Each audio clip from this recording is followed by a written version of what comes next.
dernier exemple de chapitre sur le calcul intégral où on va calculer là encore une primitive d'une fraction rationnelle. À l'exemple précédent, on a vu comment faire, pour faire, si je reprends d'ailleurs tout depuis le début, à l'exemple 12, je vous avais dit fraction rationnelle, premièrement, on regarde si c'est pas de la forme u' sur u ou u' sur u puissance n. Commençons par ça. Dérivée de x carré plus 4x plus 5, c'est 2x plus 4. 2x plus 4, ça ne correspond pas à mon numérateur, même à une constante multiplicative près. Du coup, c'est pas de la forme u' sur u ou u' sur u puissance n. Donc, je ne vais pas pouvoir m'en sortir comme ça. L'exemple précédent, on a vu que dans ce cas-là, il fallait faire une décomposition en éléments simples. Pour ce faire, on va d'abord commencer par décomposer un élément simple sur R, la fraction qui est là, et donc trouver les pôles sur R du dénominateur. Donc regardons ici, si on cherche les racines du dénominateur. Racines réelles du dénominateur. On calcule delta, delta il va donner ici b carré, ça va donner 16, moins 4ac, moins 20, comme on a moins 4 qui est négatif, ça veut dire qu'en fait ça c'est déjà un élément simple. Donc en fait f est déjà sous la forme d'un élément simple sur R. Je vais vous expliquer tout de suite pourquoi. Donc pourquoi c'est déjà un élément simple? C'était de la forme ax plus b sur un polynôme de degré 2 avec delta négatif. Si vous vous souvenez du chapitre sur la décomposition d'éléments simples, sur R, ça correspondait à ça quand j'avais des deltas, des équations du polynôme de second degré au dénominateur avec delta négatif.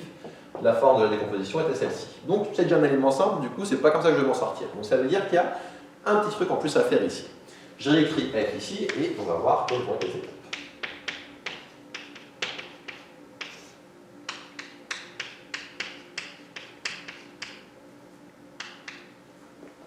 Alors, pour m'en sortir, dans ce cas-là, tout va reposer sur la fonction arc-tangente.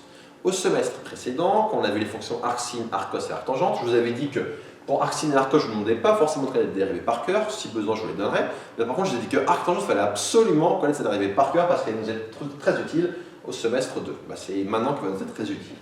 Donc, rappelons la dérivée de arc-tangente. Si je fais arc-tangente, on va dire de t, dérivée de arc-tangente t, ça vaut, si vous vous souvenez bien, 1 sur 1 plus t carré.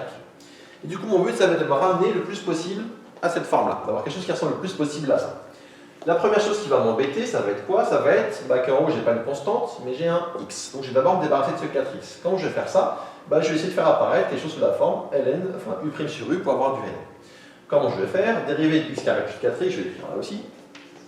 Donc, quand je dérive x carré plus 4x, ça va donner du 2x plus 4. Donc, je vais vouloir faire apparaître en haut 2x plus 4. D'abord, je vais insister, je vais m'appuyer sur le x, parce que c'est lui qui m'embête le plus. Là, pour passer de 2x à 4x, et s'il faut que je fasse, il faut que je dise que j'ai 2 fois. Donc, si je fais 2 fois, je vais avoir 2 fois du coup 2x, donc là, je me suis occupé de ça, et je vais mettre après de force la dérivée que j'avais au dénominateur, c'est-à-dire plus 4. Donc là, je vais mettre 2 fois 2x plus 4 sur x au carré plus 4x plus 5. Attention, c'est pas fini. Je vais avoir un terme après, mais je commence déjà par faire ça. En ayant fait ça, ça me permet d'avoir quoi? Là, du coup, 2x plus 4, c'est la dérivée du dénominateur. Donc ça, c'est de la forme u' sur u. Donc une primitive de ça, je la connais. C'est ln de u, ln de ce qu'on a là. Donc ça, je vais pouvoir le faire. Maintenant, il faut que je compense. Qu'est-ce que je veux dire par là? 2 fois 2x, ça fait 4x. OK. 2 fois 4, ça fait 8. Moi, je veux pas 8, je veux moins 1. Comment je passe de 8 à moins 1? Après, c'est 8 à moins 1, il faut faire moins 9. Donc, je vais faire moins 9 sur x au carré plus 4x plus 5. Regardons où on en est quand on a écrit ça ainsi. Donc là, c'est de la forme u' sur u, donc une primitive, j'en connais pour ce terme-là. Et le terme qui est là, je n'ai pas encore mon arc-tangente, mais en tout cas, j'ai une constante en haut. Est-ce que j'ai bien une égalité? Je vous explique pourquoi. 2 fois 2x, ça fait 4x, c'est bon. 2 fois 4, ça fait 8. 8 moins 9, ça fait moins 1. C'est bon aussi. Donc là, j'ai bien une égalité. Comment je vais m'en sortir avec ce terme qui me pose problème? Lui, c'est bon, c'est réglé. J'ai encore une primitive. Il faut que je travaille sur lui. On va faire ce qu'on appelle une mise sous forme canonique. Mise sous forme canonique du dénominateur. Comment ça va fonctionner? On va écrire que x au carré plus 4x plus 5 égale. Donc x carré plus 4x plus 5, ça va donner, je vais regarder les deux premiers termes. Et je vais essayer d'écrire ces deux premiers termes sous la forme de quelque chose au carré. Je vais être plus précis dans ce que je viens de dire là. Quand je vais développer mon carré, avec une unité remarquable, je vais vouloir que les deux premiers termes de mon développement correspondent à x carré plus 4x. Comment je vais faire ceci? Pour avoir x au carré, il faut que je mette x, et ici, pour avoir mon 4x en double produit, il faut que je mette 2.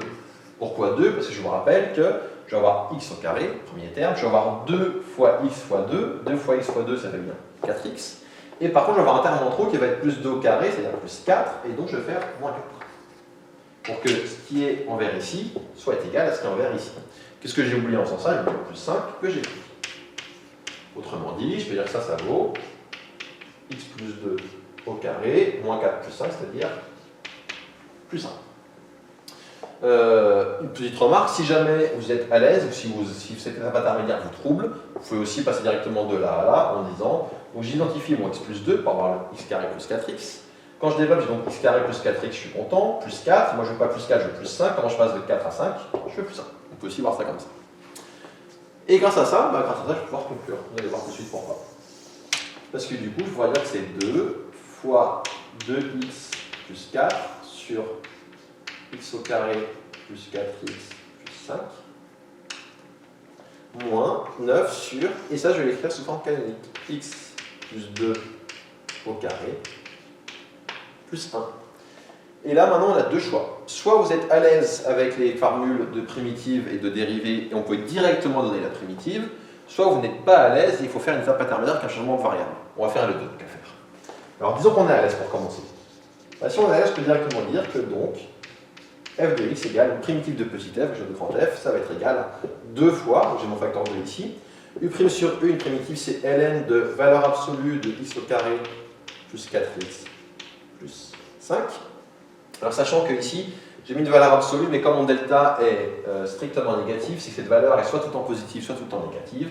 Et ici, pour le coup, je vois que c'est un u à l'endroit, donc c'est tout en positif. Donc là, en vrai, les valeurs absolues ne sont pas nécessaires, je peux les retirer. Et après, je vais avoir ici moins 9, qui est la constante multiplicative en haut, et 1 sur x plus 2 au carré plus 1, une primitive de ça, c'est arc tangente de x plus 2. Parce que ici, si vous voulez, votre x plus 2 qui est là-dedans, enfin quand vous dérivez arc tangente de x plus 2, ça va donner du u' sur 1 plus u carré, u' c'est 1, et 1 plus u carré, ça ferait 1 plus x plus 2 au carré. Et du coup, ça vous permet de trouver la primitive. Je vous dis que je vous donne d'autres méthodes, c'est sûr que pour celle-là qu'il y a un problème. Si vous n'êtes pas à l'aise avec ça, on peut dire primitive de moins 9 sur x plus 2 au carré,